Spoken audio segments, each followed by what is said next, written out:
What's up, everybody? Happy Thursday to you. For those of you joining us live on the Orange and Black Insider Bengals podcast, I'm Anthony Cosenza, coming at you right back to back after our Wednesday show with John Sheeran and myself. And we are bringing you, as we always do on Thursday, in the early portion of Thursday to get you set for your week. We're bringing you fantasy football advice, survival football advice, etc. We are leading on the expertise of one Derek Davis, also known as the Orange Arrow Bengals superfan. Derek, we were complaining and commiserating about some of the things going on in life before we took the air, but otherwise, how are you doing? Have we recovered from the Jets? I still haven't really fully recovered from it, truthfully. But are you moving on? Are you doing okay? You turning the page? Yeah.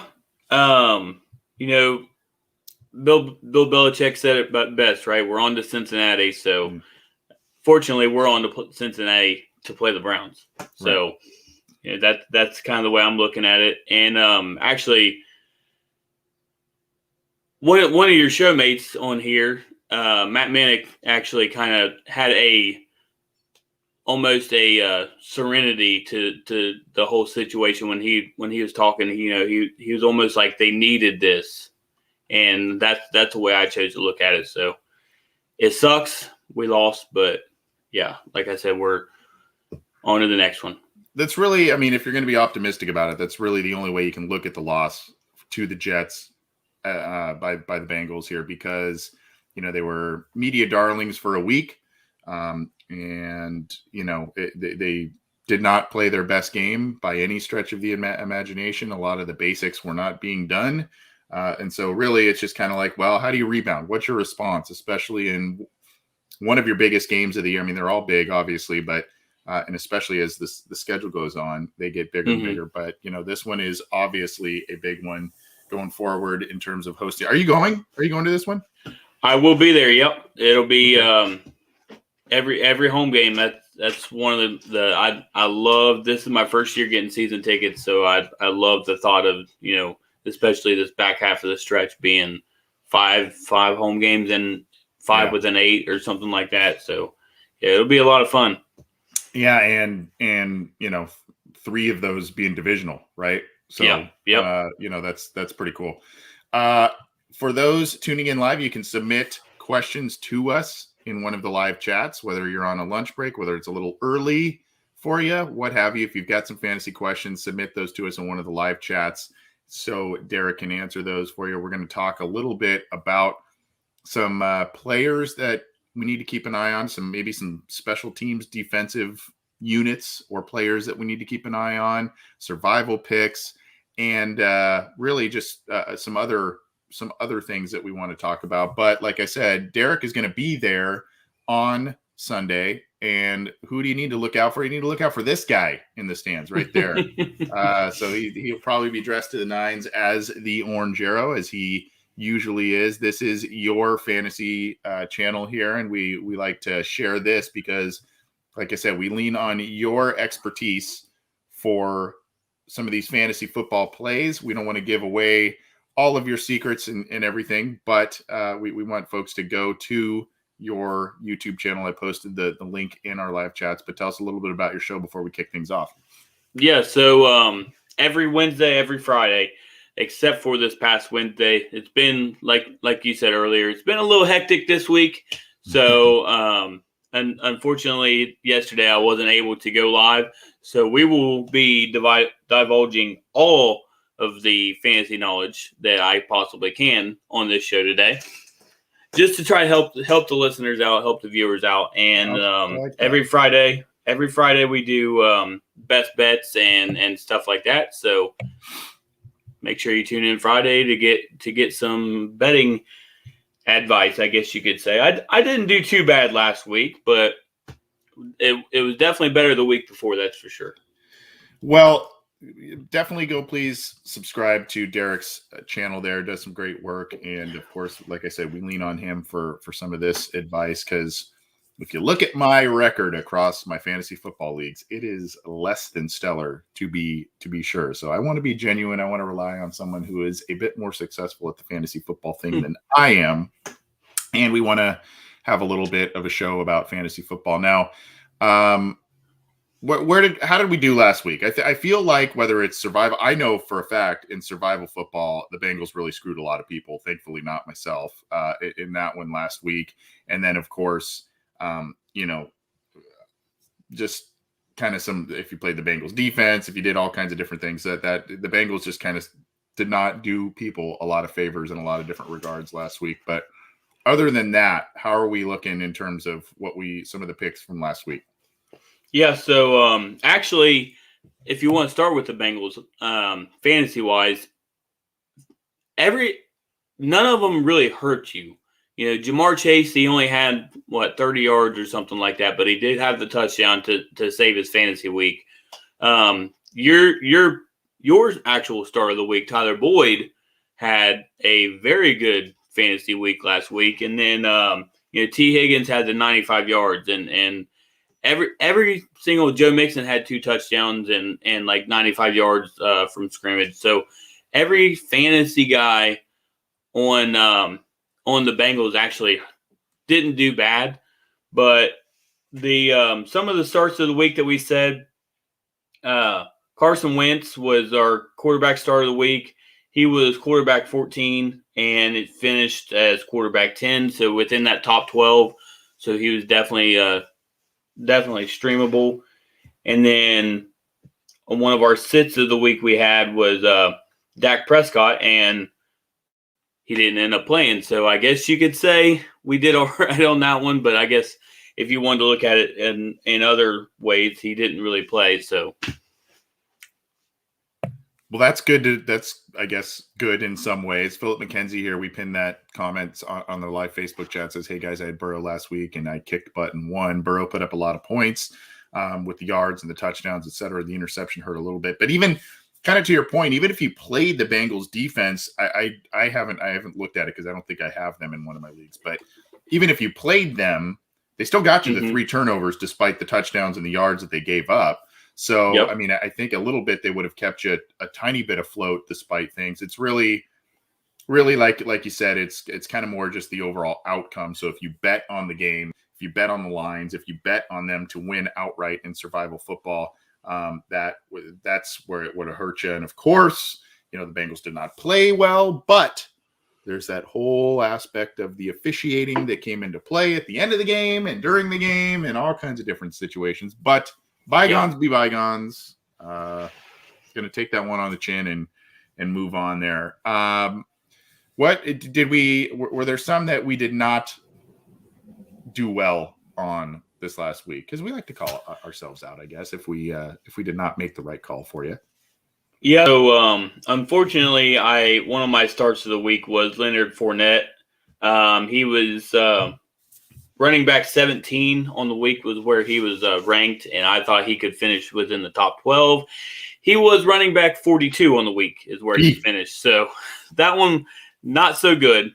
And then one of my sits of the week was, I guess you could say that this one didn't really pan out very well because I said Elijah Mitchell. And, I know that one didn't pan out very well because he was running back 19 and he finished as running back 8. So that one's, that's one heck of a football player right there. Well, that's a little bit of recapping last week and where we're at with things there. I would say, again, there's even some of the Bengals plays did not kill you unless you went outright on the game or the points or that sort of thing. But overall, a couple of good suggestions there, we feel like, as well as maybe a miss or two, but that's okay. That's okay. We'll move on from that. Where should we go next? Would you like to kind of have me show? By the way, I guess we'll go here.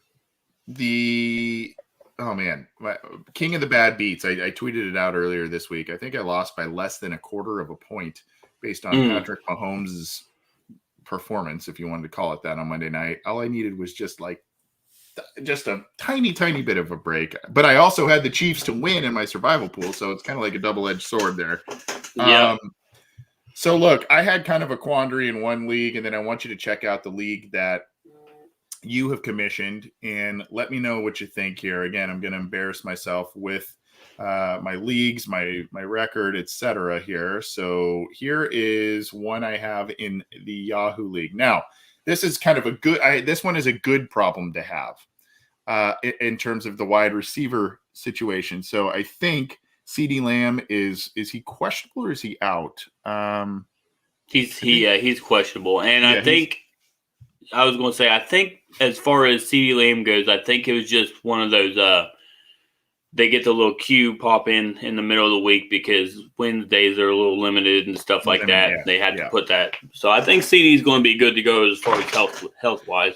And he's been a good play for me. Now here's the quandary. Okay, I've got Lamb, Marvin Jones, who is basically their number one now with DJ Chark out of the lineup, and then Jerry Jeudy. That's who I have in this league. But on the bench, AJ Green's COVID-19 list designation has kind of thrown a wrench in things for me there. So I guess this decision has been made a little bit for me. Looks like Devontae Parker is also questionable. So I've got Devontae Parker and Chase Claypool as opposed to Marvin Jones Jr., Jerry Jeudy, CeeDee Lamb. Do you think I should make any switches there based on the wide receiver? It's kind of a good problem to have, but again, a couple of them questionable. Yeah, so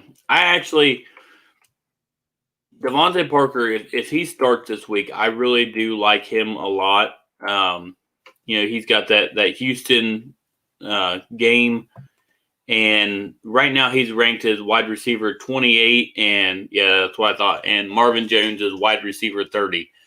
What worries me about Marvin Jones is they are going up against Buffalo, who I think is ranked at like top 5 in the cornerback matchups, as far as the cornerbacks versus wide receivers. So that one I tend to steer away from wide receivers that are playing Buffalo.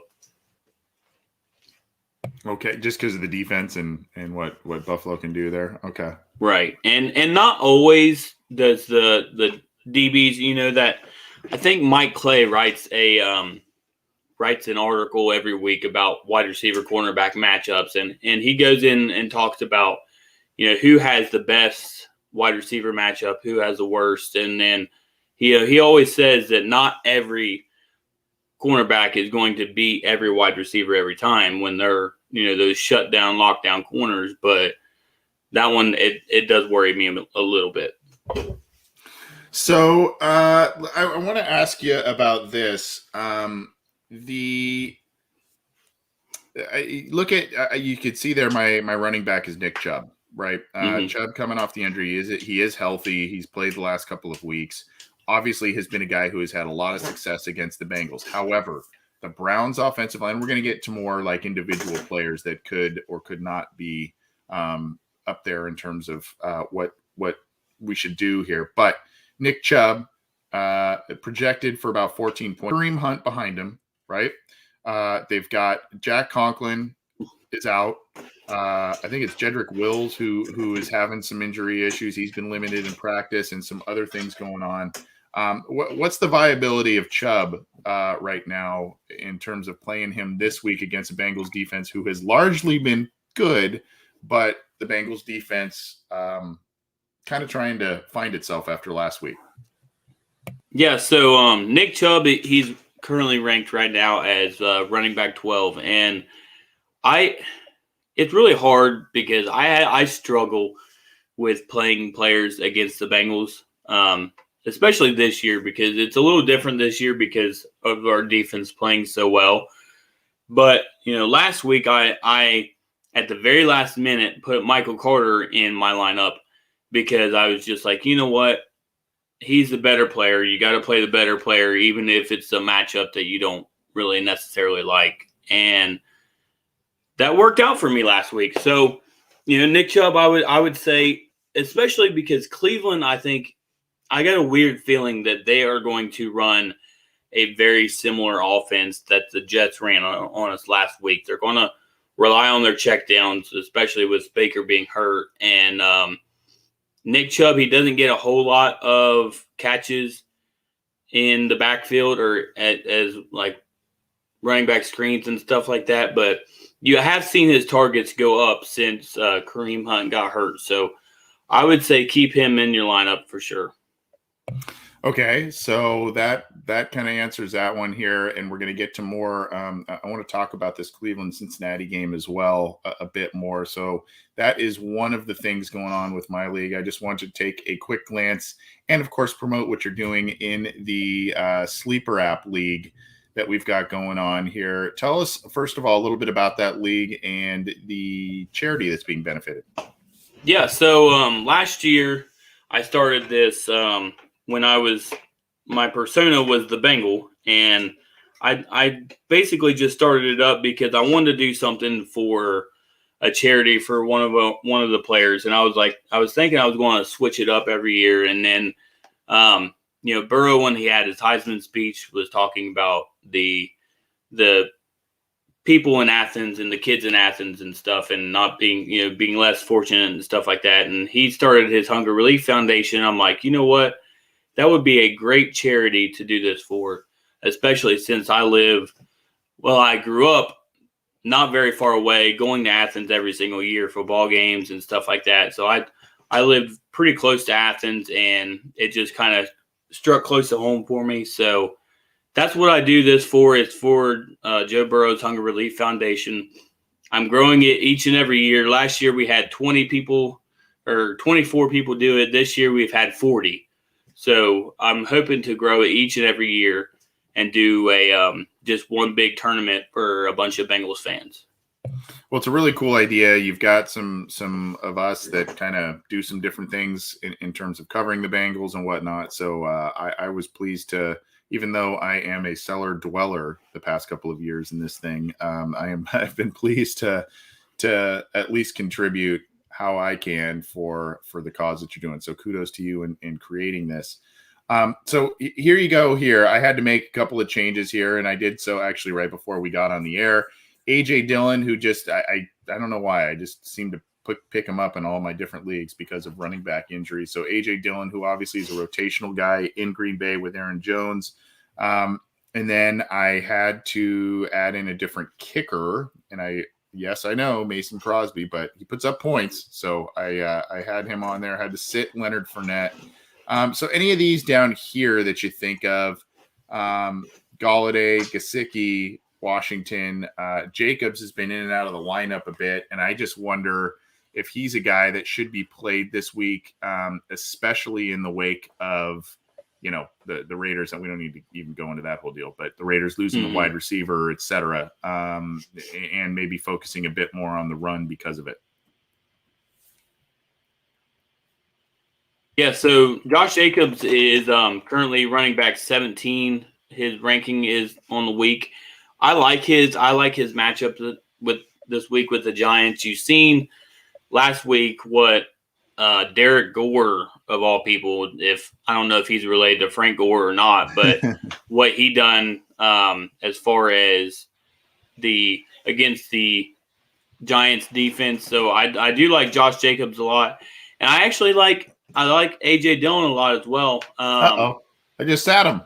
Yeah, I know. I saw that. So David Johnson worries me a little bit because I thought, and I even had him as a pickup last week because I thought that he was going to get a bulk of the carries and everything once they let Mark Ingram go to where did he go to? New Orleans. Right. But when I seen last week, it seems like he just kept that same role, and they got other people more involved, and it was just like it was a little devastating almost to see the fall from grace that David Johnson has had. So I like Josh Jacobs this week. I like AJ Dillon because this kid is continuing to show each and every week why Green Bay drafted him. I mean, he's almost Saquon-like. He's got those huge quads and he can just power through guys. And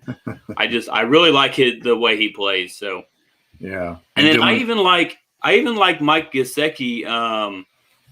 I even said it last week. I said, this guy just continues to shove pie in my face because every week I tell people to almost every week I tell people to bench him, and he's just continuing to show why he's good for Miami. But I do not like him over Travis Kelce. So yeah, that's where Henderson in one of the flex positions, and then Josh Allen in the other. So it's hard for me to get Gesicki in there. Obviously, the Chiefs' offense not really doing what they normally do, but at any rate, so I took a couple of your pieces of advice there. Moved Jacobs and Dillon into the starting lineups there. Jacobs had kind of been banged up the past few weeks, so I think now that he doesn't have any of that kind of injury cloud hanging over him. That is some moves there, so I appreciate that. We're going to get to a couple more of the plays, players, that sort of thing, as well as game picks, survival picks, etc. going forward. I'm Anthony Cosenza with the Orange and Black Insider Bengals podcast, and he is Derek Davis, also known as the Orange Arrow, who will be at Paul Brown Stadium this weekend. So go look for him for sure. Get a photo op. I'd be jealous. I wanted to get a photo op with him when I was out there, but couldn't get it to happen. But at any rate, we are leaning on him for some fantasy football advice, and we're going to continue to do so as this episode continues to roll on. Before we get to survival picks, the lines, all that good stuff, I want to remind folks about our partnership with Symbol, and the address is the website address that is simbull.app/OBI. The promo code of OBI gets you an incentive that is specific to our listeners. First of all, Symbol is where you can buy, sell, and trade teams like their stocks. So if you play the stock market, if you play survival football, if you play fantasy football, Symbol's got to be part of what you do here. It's a lot of fun, and it's a good way to potentially make a good amount of money, whether it's in the Cincinnati Bengals, whether it's in a team in another sport. Now, baseball's in the rearview mirror. Their season is, at least, but basketball is upon us, and there are a lot of different opportunities, a lot of teams in which people can invest in through Symbol to make some money. You can do it as a short-term play. Most people prefer to do it as a long-term play, but go to Symbol, simbull.app/OBI, and go and check out what they've got going on. If you use the promo code OBI, if you deposit up to $500 in your account, that money is protected for the first 90 days. Meaning, if you go in there and you start investing in teams and somehow you're losing money and you're kind of unhappy with what's going on there, you can pull out of there and they will protect that money and refund any of your losses, cover your losses for the first 90 days. That's how confident they are that if you stick with this and if you are a savvy investor, especially in the sports arena, you can make some money off of it. So Symbol, simbull.app/OBI. Use the promo code OBI to get that $500 deposit protection for the first 90 days. And we are happy to continue partnering with Symbol throughout the regular season here going forward. Derek. And one of the really cool things about it is I love, going on there each and every week and checking, just like you said, just like stocks, you get to see, the player or the team's stocks go up. You get to, I invested in the Bengals and I invested in the Reds, and you can see they're both kind of going in different directions right now. They're, the Bengals are going up, and the Reds, unfortunately, they started off hot and then they just kind of tapered off at the end. And so those stocks, I think I'm going to have to hold on to a little bit longer than the Bengals.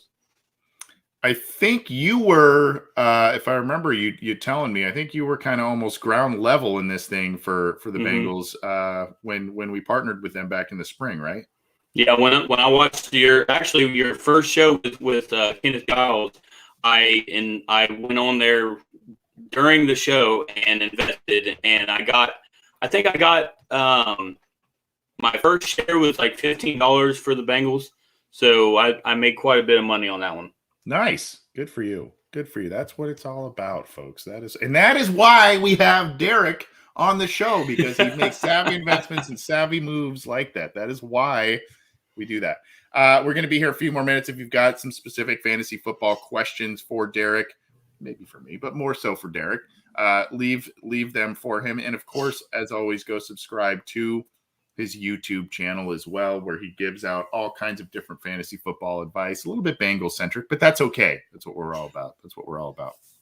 Let's continue on. We mentioned this guy's name. Since we mentioned Bengals centric, let's go here. Okay. We talked about the Cleveland Browns. We talked about Nick Chubb. What are you feeling about the Bengals defense this week? Look, pictured here is Logan Wilson. Obviously, Cincinnati's defense was atrocious in a lot of different respects. 15 missed tackles in total. I think he was alone credited with 3 or 4 by Pro Football Focus. A rough game for a guy who has had largely an outstanding season.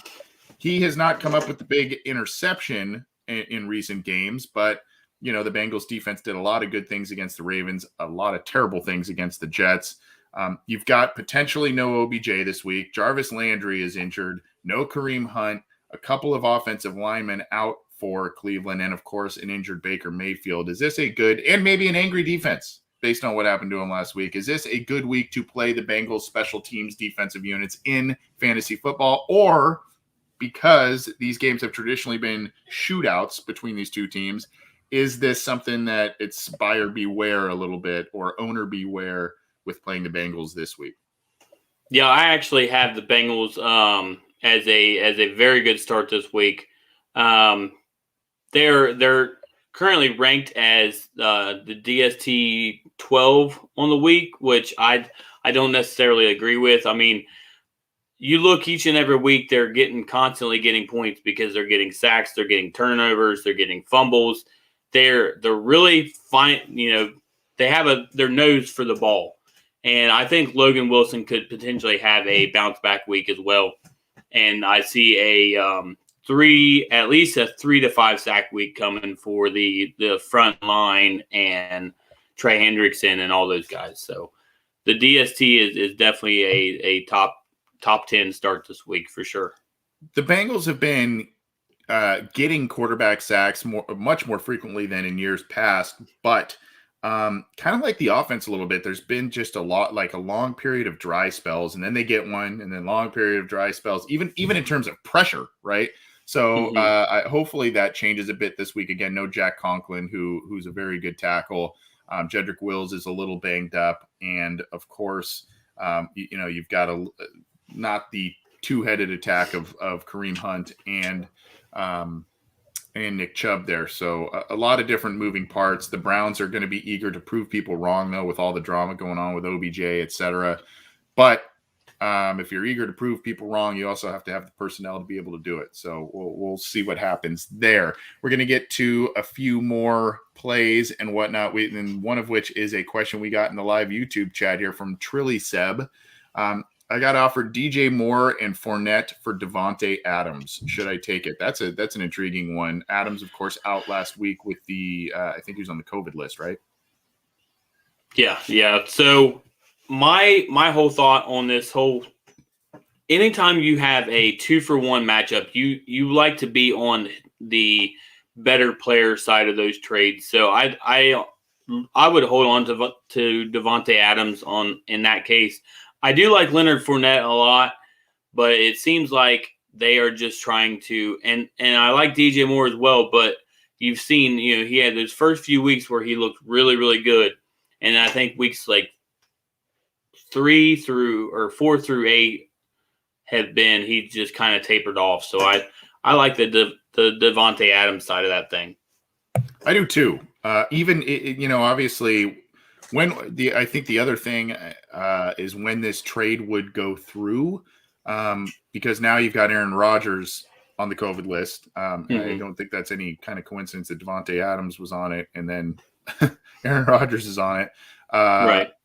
And so you've got Jordan Love starting for at least this week here. I don't know how that plays into it, but Devontae Adams is one of, if not the best wide receiver playing right now in the NFL. So there's a little bit of a caveat to that, but DJ Moore, a talented guy in his own right, But they, Carolina started real hot and they've really cooled off, especially on offense. Darnold has started to struggle a little bit, and then Leonard Fournette on the bye week this week. So I don't know. That's something to consider, but a really good question. And please keep those coming if you've got more. Excuse me. This is from Chris Hubbard. This isn't really a question, but he picked up Jordan Love this week. Do you think that's a good play this week against Kansas City and their defense? To be honest with you, I don't know. We haven't seen Jordan Love other than preseason this year, and I don't really know what to expect from him. He didn't look bad in the preseason, but you could tell. I mean, it's no stretch to say he's not Aaron Rodgers, right? So that one I'm not really sure on. It's Chris is in the charity league with us. I think he actually played you last week. Mm-hmm. So he beat me? I think he did. I think he did. Yeah. That might be why he's showing up and talking a little smack. but yeah, I see Jordan Love as being a potential start in a 2 QB league because in those leagues they're really hard to come by. So. Well, here he, by the way, he follows it up with, I should have lost. Well, that is the story of Anthony Cosenza's Fantasy Football League somehow snatching defeat out of the jaws of victory. That is what I do in fantasy football, but that's not what happened. So congratulations, Chris. I'm so happy for you that you beat me this week. Let's keep cruising on here. We talked a little Bengals defense.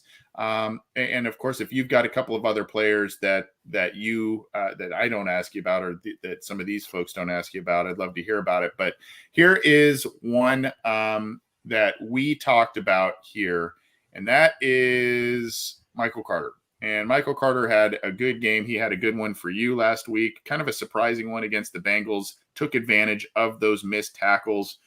And don't they also have a Michael Carter on defense too? So that was kind of a confusing. Yeah, they have Michael Carter. And both of them played well. It's like, come on. Yeah. But anyway, what's the viability of him going forward? I noticed, not in a huge way, but I noticed this morning on Twitter, Michael Carter was actually trending in terms of fantasy football talk. So I don't know if this was a flash in the pan thing and the Jets overachieved for a week, or if you think that this is kind of the guy that's going to be a little bit of a future quiet starter or quiet fantasy football contributor. Yeah, I actually said I think three or so weeks ago that Michael Carter was a guy to potentially trade for, because I was seeing the writing on the wall in New York. Tevin Coleman getting last 2 weeks being inactive, I don't think is a bad sign, because it seems like they're starting to lean on their rookie running back more, and he's been shown out. So, I think he's here to stay. Right now, he's ranked in the top 12 in running back rankings, and you just see, especially as long as Mike White's out there, he is not afraid to take the checkdowns. He's not afraid. Guys like Patrick Mahomes, guys like all these big time arms. Zach Wilson's the same way. They tend to get bored of doing the whole check down thing. And Mike White's just like, hey, if you're going to give it to me every single play, I'll take it. And I think that was actually your guys' stat of the week last night, if I'm not mistaken, that he had like 260 yards after the catch, and it's crazy. But if they're going to continue to play like that, Michael Carter is going to continue to be a top 12 fantasy running back. And this is why we love Derek. He listens to our show. He knows why you let me like that. I just love it. Brings it back full circle. Love it. Love it. So a good and interesting player there for teams in their fantasy football leagues. What other individual players might you be looking at before we kind of move into survival talk and lines for individual game picks here and jet on out of here? Yeah. So my starts of the week this week, I'm going back to the well with Carson Wentz, and that'll lean into some of my survivor questions that I have this week. And then he's ranked quarterback 16 this week. I definitely think he'll finish in the top 12. And like I said for you earlier, A.J. Dillon, he's ranked running back 33 this week. I think he'll definitely finish within the top 24. So those two there are some starts of the week. Mo Alley Cox, I like him this week as well because he's just a tight end that seems to have a nose for the end zone. And then Tyler Boyd, I really do think that last week was kind of his breakout week. So I look for those four as potential starters. And then as far as sets go, Justin Herbert, I have him as a set this week just because of the matchup that they have, and I don't know what it is about him. It's just like, one week he plays really well, and then the next week he just kind of has a down week, and I'm afraid that Philadelphia, their defense for some reason they showed out last week, so. Justin Herbert and then Khalil Herbert being a sit of the week as well, which I just saw that David Montgomery was actually designated to return. So if David Montgomery does return, does he get the same share that he had before he got injured and Khalil Herbert just kind of takes a back seat again? And I'm just not sure on that whole situation. Yeah, the Chargers just kind of up and down every week, right? They started off hot, and then the last couple of weeks they've really struggled there. So interesting stuff from Derek Davis, aka the Orange Arrow. All right, if you're good with it, let's transition to survival football and what people should do this week, because it gets more and more tenuous as the weeks go on. Depending on how your league is constructed. Mine is constructed in the way that, you can't, obviously, if you pick a team, you can't pick them again. That's just kind of the deal there. So right. I think that's how most of them do it, unless people get really wonky with them. But I have hung on to the Bills, and that is who I have selected somewhat reluctantly this week. And I say somewhat reluctantly because I think I at least tend to overthink this thing a little bit when I look at some of the matchups. Here is who I cannot pick anymore. And I am still alive after 8 weeks. San Francisco, Green Bay, the Raiders, the Bengals, the Ravens, the Rams, the Buccaneers, and the Chiefs. Chiefs barely got me past it last week. I've had a couple of close calls. Excuse me. Mm-hmm. Bengals being one in week 4 against the Jags. So, I've got a number of teams left, but when you look at some of the matchups, I thought about Broncos at Cowboys, maybe Dallas, Texans, Dolphins. I don't even want to touch that thing. Maybe the home Saints hosting the Falcons, but divisional game. Atlanta's real Jekyll and Hyde, right? You've got Patriots and Panthers, both teams 4-4. I don't know what either of those teams are at this point in time. Chargers at the Eagles. Maybe this is a week that the Chargers bounce back. I don't know. Cardinals at 49ers. I don't really like that one, even though San Francisco's struggling. Cardinals coming off a loss and a long week because of the Thursday night game. But, they're on the road. I don't know. I don't really like the Chicago-Pittsburgh game. So Bills at the Jaguars currently has my pick. Yeah, so I'm gonna need our lovely listeners and your advice as well. Let's talk through this, because I need somebody to talk me out of Indianapolis tonight. I feel like what I like to do, I like to save Buffalo. I like to save the Dallas Cowboys. I like to save those, and maybe this is one of those weeks that I need to save them for, because for some reason that Indianapolis one is really talking to me. The Jets I feel like they kind of outdone themselves last week, and I just look for Indy, losing last week in the heartbreaker that they lost. I just look for them to kind of have a bounce back. They're if you wanted to go on the lines.com, they looks like currently a 10.5 point favorite. So I like them a lot. The Saints, I don't really like because you don't know who the starting quarterback is. It looks like it could be Taysom Hill, but is it going to be Trevor Siemian? We don't really know. The Bills one, I really like that one. I like it a lot, but I'm one of those that likes to save those picks. And then the Dallas Cowboys are 9.5-point favorites over the Denver Broncos, but the Dallas Cowboys have lost one game. And this is crazy to think about. They've lost one game, and yet they continually are undervalued every single week. And I feel like that would be another easy one to pick. So, and then the Miami Dolphins, I was like, you know what? I could pick Miami and then get that one out of the way. But do I want to live life dangerously? I don't really know. Well, here is the website, the lines, week 9 odds here. So Joey B is the cover guy there. So I guess this ties into what you're talking about a bit.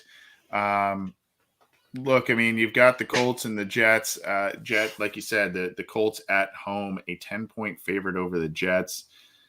This is a really tricky one because this could be a deal where Mike White falls on his face, or I just don't know.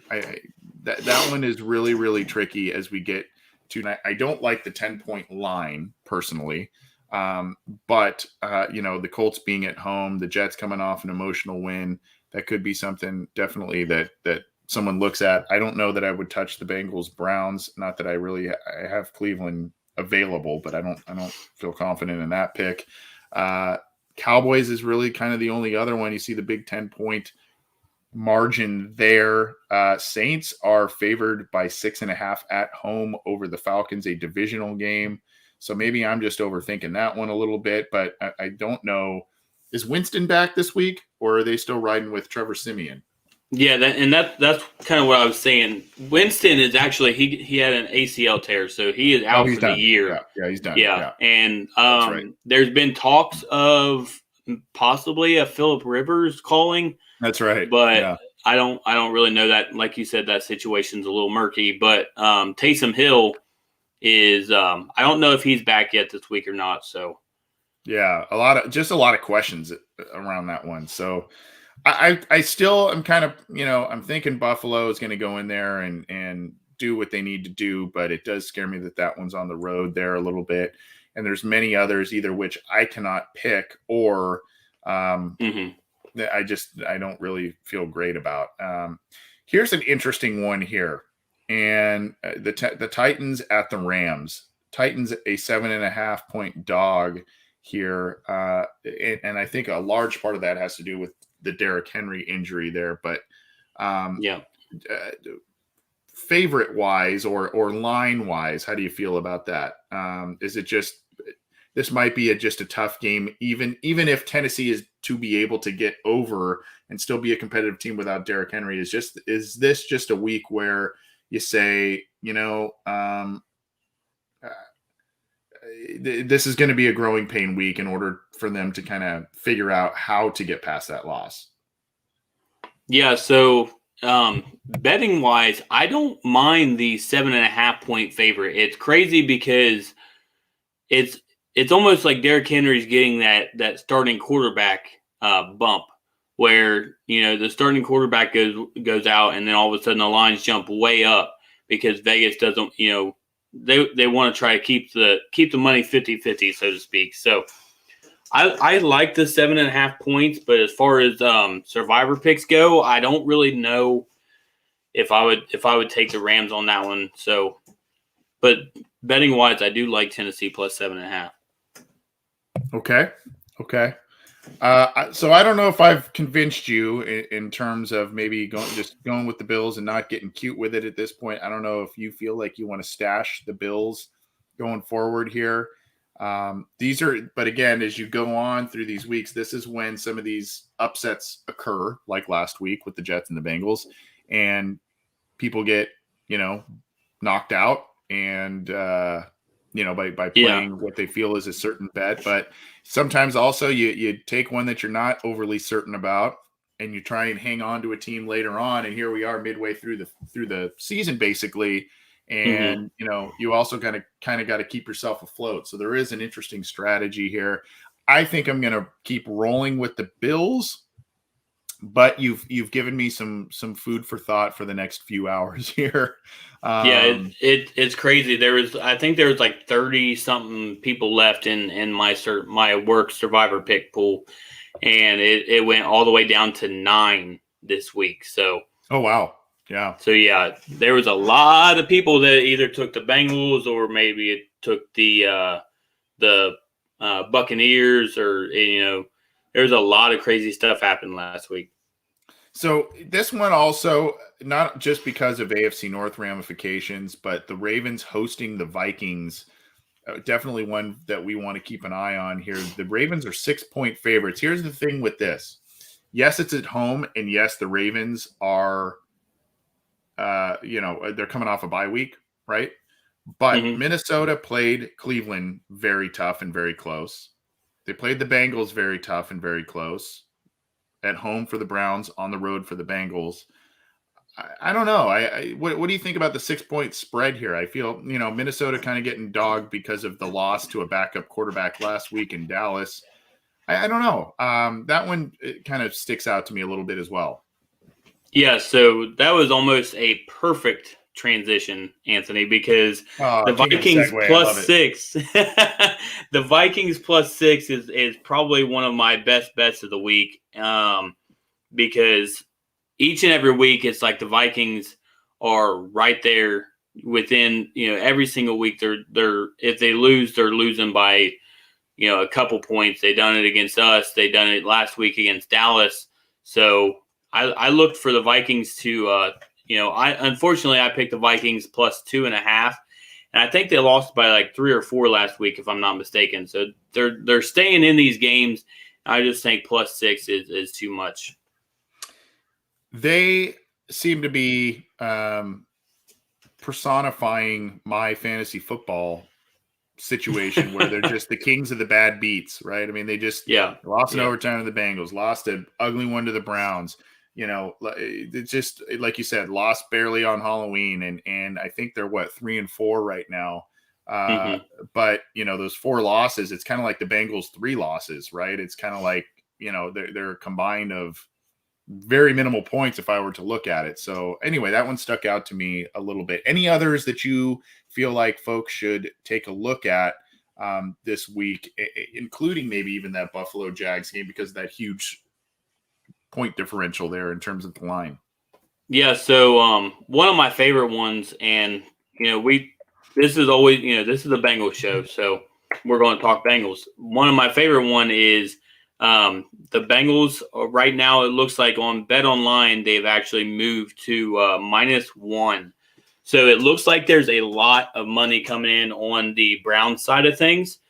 So if you want to take the Bengals, I would look to probably wait until Sunday morning, Sunday afternoon, close before kickoff, because maybe you can get better value on that bet. You might even get Bengals plus points if enough money comes in on the Cleveland side of things. So that's another one I like. And then I like the Bears. I like the Bears at +6.5 over Pittsburgh, just because it seems like if Pittsburgh's going to win each and every week, it's by very minimal. And they like to, if you wanted to look at the under, I think the under is like under 40 right now in that game. So I like that one a lot as well.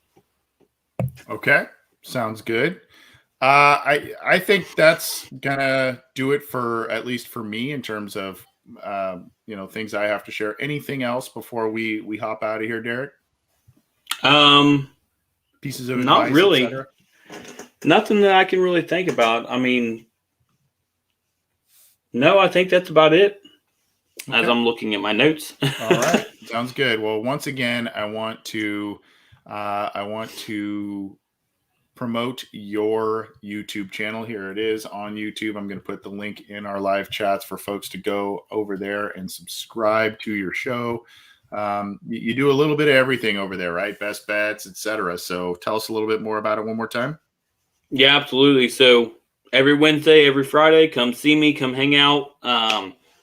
If you don't want to sit there and watch me for, I think I do 15 minutes on Fridays, and then normally like to keep it around like what we do over here. So on Wednesdays, you can find me on my podcast. It's basically wherever you can get your podcast now. So Apple, or iTunes, Apple, it's all the same thing, but Stitcher, places like that. So yeah, I just talk best bets on Fridays, and on Wednesdays we talk fantasy football.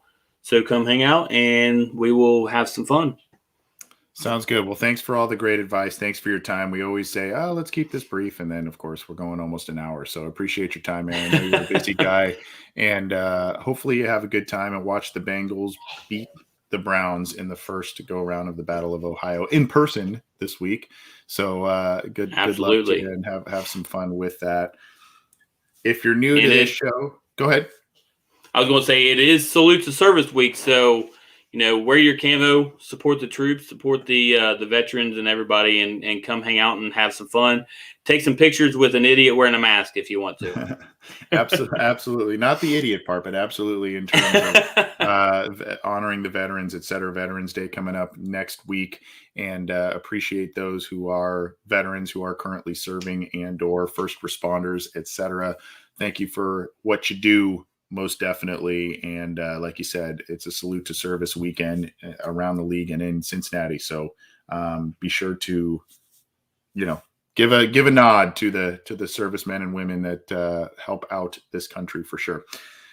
That's going to do it for us. Get this show on YouTube. There's a little logo down there at the bottom of the screen under Derek. Click that to subscribe, and the bell to be notified when we go live and when new content is available. And then, of course, you can get this show on your favorite audio platform, whether that's iTunes, Stitcher, Spotify, Google Podcasts, iHeartRadio, any of those. Go ahead and get that and subscribe. You can get our show, Ace and Zims, Orange is the New Black, as well as Matt Minnick's Chalk Talk and Coach Speak. So check that out, and we appreciate any feedback and any ratings you would leave there.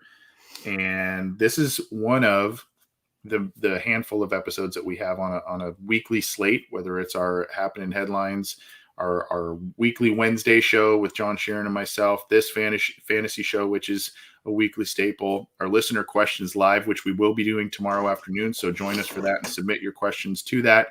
And then, of course, our post-game show, which we do as well. So check that out, and be sure to subscribe, leave a rating, etc. Thanks, everybody. Have a good weekend. Let's hope the Bengals get a win, and let's hope that you have a successful fantasy football weekend. Thanks to Derek Davis, aka the Orange Arrow. Take it easy, everybody. Absolutely.